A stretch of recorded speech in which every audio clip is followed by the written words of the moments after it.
നമസ്കാരം. മൈ കിച്ചണിലേക്ക് എല്ലാവർക്കും സ്വാഗതം.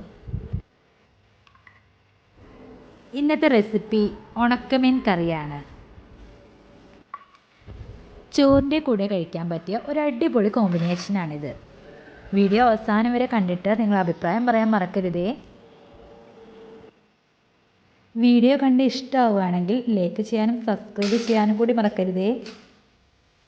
അപ്പോൾ വളരെ ടേസ്റ്റിയായി ഉണക്കമീൻ കറി എങ്ങനെയാണ് ഉണ്ടാക്കുന്നത് നമുക്ക് നോക്കാം. അതിനുവേണ്ടി നമുക്ക് കുറച്ച് ഉണക്കമീൻ വേണം. അപ്പോൾ ഉണക്കമീനായിട്ട് ഞാൻ എടുത്തിരിക്കുന്നത് മാന്തളാണ്. ഏത് ഉണക്കമീൻ വേണമെങ്കിലും എടുക്കാം. ഏത് ഉണക്കമീൻ എടുത്താലും നമ്മൾ ഇതേപോലെ തന്നെയാണ് കറി വയ്ക്കുന്നത്. അപ്പോൾ ഞാൻ എടുത്തിരിക്കുന്നത് മാന്തളാണ്.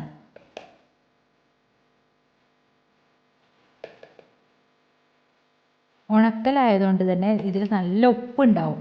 അപ്പോൾ നമ്മൾ ഉപ്പ് പോവാനായിട്ട് കുറച്ച് വെള്ളം ഒഴിച്ചിട്ട് കുറച്ച് സമയം അധികം നമ്മൾ വെള്ളം ഒഴിച്ച് വെക്കണം. ഇത് നല്ല ഉപ്പുണ്ടാവും.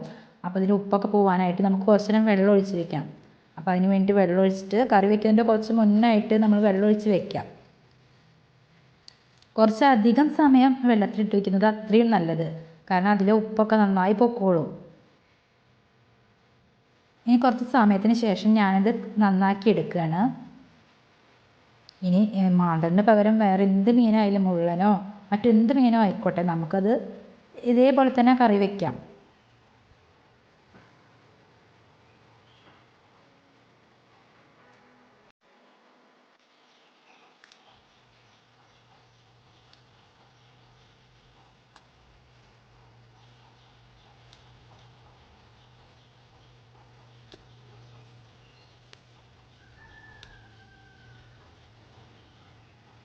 അപ്പോൾ ഉണക്കമീൻ ഇപ്പോൾ നന്നാക്കി കഴിഞ്ഞിട്ടുണ്ട്.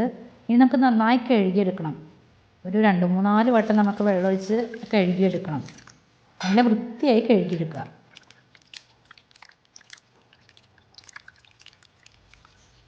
നമ്മൾ ഉണക്കമീൻ കറി വെക്കുന്നത് നാളികേരം അരച്ച കറിയാണ്. അപ്പോൾ അതിന് വേണ്ടി ഞാൻ കുറച്ച് തേങ്ങ ചിരകി വെച്ചിട്ടുണ്ട്. ഇതിലേക്കൊരു കുറച്ച് ഒരു 2 പോള വെളുത്തുള്ളിയും ചുവന്നുള്ളിയും കൂടെ ഞാൻ ഇതിലേക്ക് ഇട്ട് കൊടുത്തിട്ടുണ്ട്. ഇത്രത്തോളം നാളികേരവും അതിലേക്ക് 2 ചുവന്നുള്ളിയും വെളുത്തുള്ളിയും കൂടെ ഞാൻ ചേർത്ത് കൊടുത്തിട്ടുണ്ട്. ഇനി നമുക്കത് മിക്സിയുടെ ജാറിലിട്ടിട്ടൊന്ന് അരച്ചെടുക്കണം. അപ്പോൾ അതിന് വേണ്ടി നാളികേരം ഇതിലേക്ക് ഇട്ട് കൊടുക്കുന്നുണ്ട്. നമ്മൾ ഈ നാളികേരം അരയ്ക്കുന്നതിൻ്റെ കൂടെ തന്നെ നമുക്ക് മഞ്ഞൾപ്പൊടിയും മുളകും പൊടിയും കൂടെ ഇതിൻ്റെ കൂടെ ചേർത്ത് കൊടുക്കാം.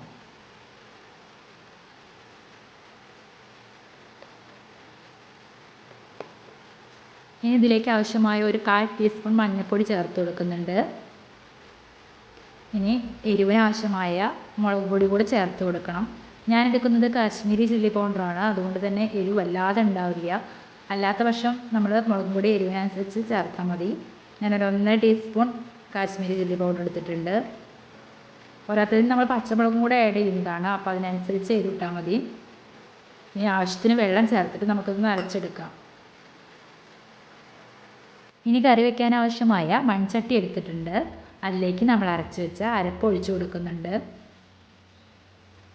നല്ല കട്ടിയിലാണ് അരച്ചെടുത്തിരിക്കുന്നത്. അതുകൊണ്ട് തന്നെ നമ്മുടെ മിക്സിയുടെ ജാറിൽ കുറച്ചും കൂടെ വെള്ളം ചേർത്തിട്ട് നമുക്ക് ഇതിലേക്ക് കലക്കി ഒഴിക്കാം. ഇപ്പോൾ അത്യാവശ്യം കട്ടിയിലാണ് നമ്മൾ അരച്ചെടുത്തിരിക്കുന്നത്. കുറച്ച് വെള്ളം കൂടെ ചേർത്തിട്ട് നമുക്ക് ഇതിലേക്ക് ഒഴിക്കാം.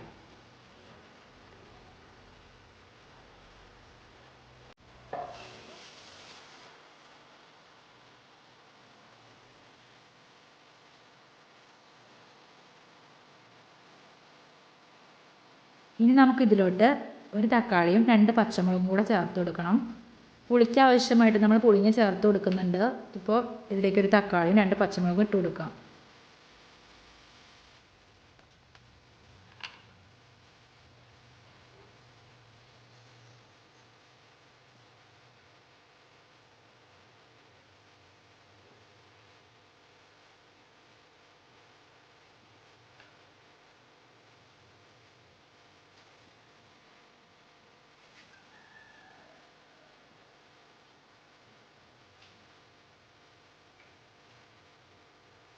ഇനി നമുക്ക് അരിഞ്ഞു വെച്ച തക്കാളി പച്ചമുളക് ചട്ടിയിലേക്ക് ഇട്ട് കൊടുക്കാം.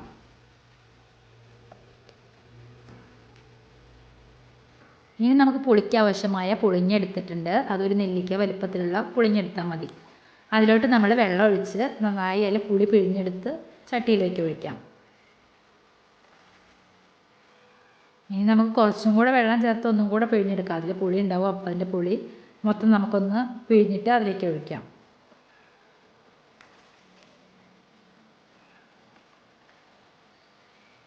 ഇനി ഞാനിതിന്ന് ജസ്റ്റ് കൈ കൊണ്ട് തന്നെ ഒന്ന് അങ്ങോട്ട് ഇളക്കി കൊടുക്കുന്നുണ്ട്. ഇനി നമുക്കിതിലേക്ക് ആവശ്യമായ ഉപ്പും കൂടെ ചേർത്ത് കൊടുക്കാം.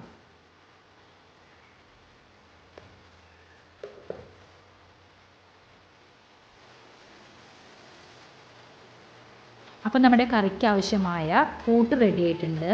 ഇനി നമുക്കത് അടുപ്പ് കത്തിച്ച് അടുപ്പത്തോട്ട് വയ്ക്കാം. അതിന് വേണ്ടി ഞാൻ അടുപ്പ് കത്തിച്ച് അടുപ്പത്തോട്ട് വെച്ചിട്ടുണ്ട്. ഇനി അതൊന്ന് നന്നായി തിളച്ച് വരണം. അപ്പോൾ നമുക്ക് മൂടി കൊണ്ട് അടച്ച് വയ്ക്കാം.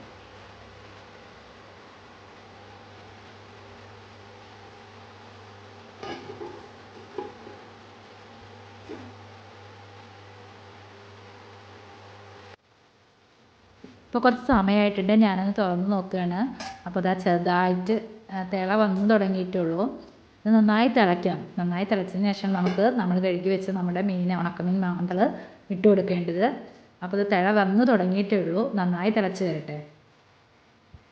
ഇപ്പോൾ നന്നായി തിളച്ചിട്ടുണ്ട്. നമ്മുടെ കറി നന്നായി തിളച്ച് തുടങ്ങിയിട്ടുണ്ട്. അപ്പോൾ ഇനി നമുക്കിതിലോട്ട് നമ്മൾ കഴുകി വെച്ച് നമ്മുടെ ഉണക്കമീൻ ഇട്ട് കൊടുക്കാം.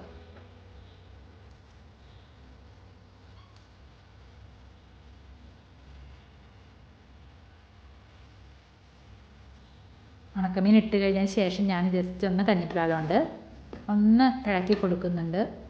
ഇനി നമുക്ക് വീണ്ടും ഇത് മൂടി വെച്ചിട്ട് വേവിച്ചെടുക്കണം. മീനൊക്കെ ഒന്ന് വെന്ത് വരണം.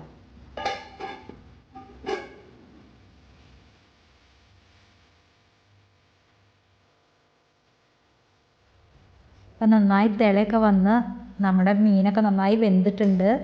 അപ്പോൾ കറി വറ്റി, നമ്മുടെ മീനൊക്കെ വെന്ത് കറി വറ്റിയിട്ടുണ്ട്. ഇപ്പോൾ നമ്മുടെ കറി റെഡി ആയിട്ടുണ്ട്. ഫൈനലി നമ്മുടെ ഉണക്കമീൻ കറി റെഡി ആയി കഴിഞ്ഞു. ഇനി നമുക്ക് ചട്ടി ഇറക്കി വെക്കാം. മീനും വെന്ത് കഴിഞ്ഞിട്ടുണ്ട്. നമ്മുടെ കറിയും വറ്റിയിട്ടുണ്ട്. ഇനി നമുക്കതൊന്ന് ഉള്ളി താളിച്ചെടുക്കണം. ഇനി ഉള്ളി താളിക്കാനായിട്ട് കുറച്ച് ചുവന്നുള്ളി ചെറുതാക്കി അരിഞ്ഞ് വെച്ചിട്ടുണ്ട്. വേപ്പിലയും കൂടെ എടുത്തിട്ടുണ്ട്. ഇനി ഉള്ളി താളിക്കാനായിട്ട് ചീനച്ചട്ടി അടുപ്പത്ത് വെച്ചിട്ടുണ്ട്. ചീനച്ചട്ടി ചൂടായപ്പോൾ അതിലേക്ക് കുറച്ച് വെളിച്ചെണ്ണ ഒഴിച്ച് കൊടുക്കുന്നുണ്ട്. നമ്മുടെ വെളിച്ചെണ്ണ ചൂടായി വരുമ്പോൾ അരിഞ്ഞ് വെച്ച ചുവന്നുള്ളി അതിലേക്ക് ഇട്ട് കൊടുക്കാം.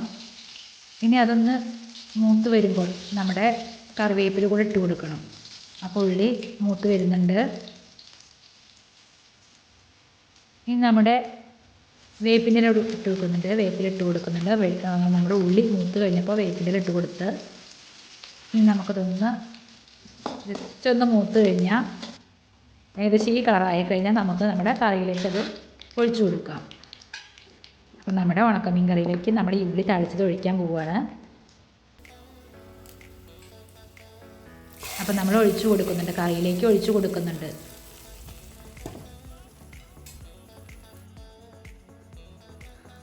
ഇനി നമുക്കതൊന്ന് കഞ്ഞിപ്പാൽ ഉപയോഗിച്ചിട്ട് ഒന്ന് ഇളക്കി കൊടുക്കാം. അപ്പോൾ ഫൈനലി നമ്മുടെ ഉണക്കമീൻ കറി റെഡി ആയിട്ടുണ്ട്. വളരെ ടേസ്റ്റി ആയ ഒരു കറിയാണ് ഇത്. അപ്പോൾ എല്ലാവരും ഒന്ന് ട്രൈ ചെയ്ത് നോക്കണം. അപ്പോൾ ഈ റെസിപ്പി ഇഷ്ടമായിട്ടുണ്ടെങ്കിൽ ലൈക്ക് ചെയ്യാനും സബ്സ്ക്രൈബ് ചെയ്യാനും മറക്കരുതേ. അപ്പോൾ വേറൊരു വിഭവമായിട്ട് നമുക്ക് അടുത്ത വീഡിയോയിൽ കാണാം. Okay, Tata, bye bye.